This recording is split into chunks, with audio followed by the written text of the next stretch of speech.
Estimados usuarios, Grupo 3 informa que a partir de este momento y por unos minutos, el servicio que va del oído hasta el cerebro requiere de su sentido auditivo disponible. Colóquese auriculares en lo posible. Por favor, tome asiento. No viaje en el estribo ni en puertas. Que ya comienza Memorias Ferroviarias.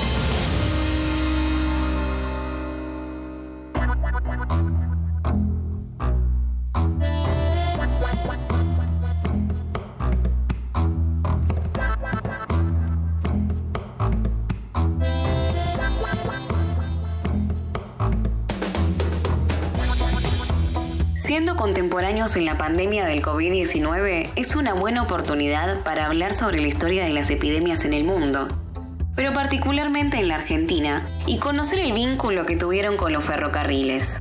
Nos vamos a centrar en 3 epidemias, cuyas consecuencias impactaron directamente en nuestro país. La primera fue la epidemia de la fiebre amarilla, en el año 1871. La segunda es la gripe influenza, llamada también gripe española, que tuvo lugar desde 1918 a 1920. Y la tercera, por último, es la del COVID-19, que estamos presenciando en el transcurso del año 2020. En las primeras dos hay un enorme porcentaje de negligencia política y social respecto a la enfermedad y también mucho desconocimiento que ayudaron a que se pueda propagar la epidemia. Por eso podemos hacer una comparación con cómo estamos reaccionando ahora, que es inédito el nivel de compromiso social con la enfermedad.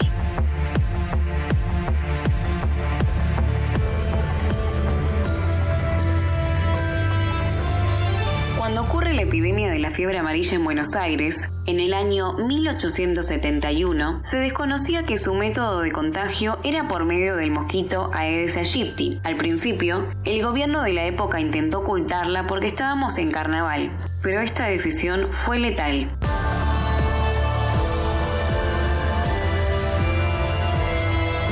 Las clases altas huyeron de lo que era la ciudad en aquel entonces, foco infeccioso del país, y se asentaron en Belgrano y zonas aledañas hacia el norte. Por desconocimiento se sitió al barrio de los negros en San Telmo, ya que se los acusaba de la enfermedad. En mayo, con la llegada del frío, empezó a aflojar la enfermedad y al final dejó un 8% de la población de Buenos Aires que había muerto. El historiador Sergio Wisniewski de la Universidad de Buenos Aires nos cuenta sobre un ferrocarril que surge a raíz de esta epidemia. Las imágenes y los relatos de época son dantescos con respecto a lo que ocurría con un tren, por ejemplo, que recorría la calle Corrientes desde 11 hasta el cementerio de Chacarita, el que se llamó el tren de la muerte. La responsabilidad social, el conocimiento, el compromiso público y político casi no existió.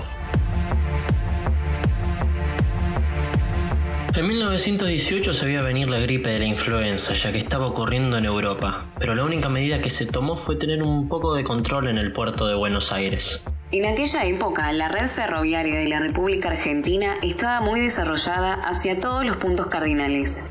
Existían más de 16.500 kilómetros de vías. El tráfico era de más de 18 millones de pasajeros y aproximadamente 11,8 millones de toneladas de carga anuales. Los puntos máximos desde Buenos Aires eran Chaco al noreste, A Jujuy al noroeste Mendoza y San Juan al oeste, y Neuquén al sur. La red, organizada en torno al puerto de Buenos Aires, tenía centros de interconexión importantes en Rosario y Bahía Blanca. Todo este desarrollo ferroviario fue contraproducente contra la gripe de la influenza. El historiador Sergio Wisniewski de la Universidad de Buenos Aires nos cuenta qué sucedió. Cuando llega, lo que empieza a ocurrir es que se expande por la ciudad de Buenos Aires, se expande por el conurbano bonaerense, pero sobre todo viaja hacia el norte, que fue el lugar más castigado por la epidemia de esa época. Se expande por toda la Argentina, empieza a ir al norte y va en tren. A nadie se le ocurrió interrumpir el servicio de transporte o hacer una cuarentena general. Y el motivo del que la mayor mortandad de la gripe e influenza haya ocurrido en el norte, hubo 15.000 muertos. Pensemos en una población argentina de hace 100 años, 15.000 muertos es una enormidad. Y fue en los sectores más desprotegidos, es decir, los que no tenían acceso a ningún médico. Hubo negligencia en aquella época, ya que no se tomaron medidas de cuarentena ni se declaró la emergencia sanitaria para aquellos lugares donde no había hospitales.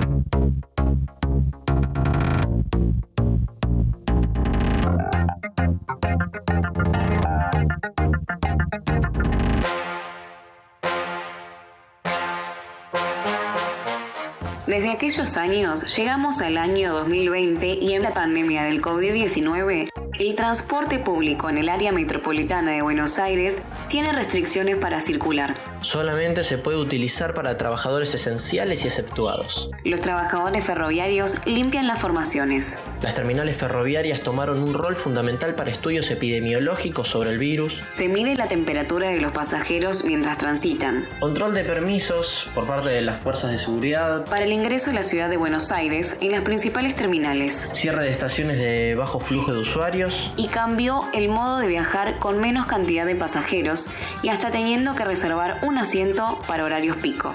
Tuvieron que pasar unos 150 años para que la relación de las epidemias y el transporte ferroviario tenga la suficiente madurez para salvar vidas con la prevención.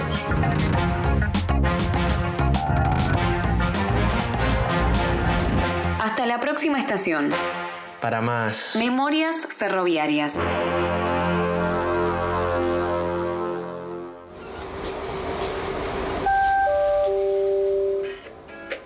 Final del recorrido. Esperamos que haya sido agradable el viaje sonoro de memorias ferroviarias que preparamos para usted desde Grupo 3. Lo acompañamos Sofía Raimundes y Tomás Abuchaín en las voces. Julián Profeta en la edición, producción y guión.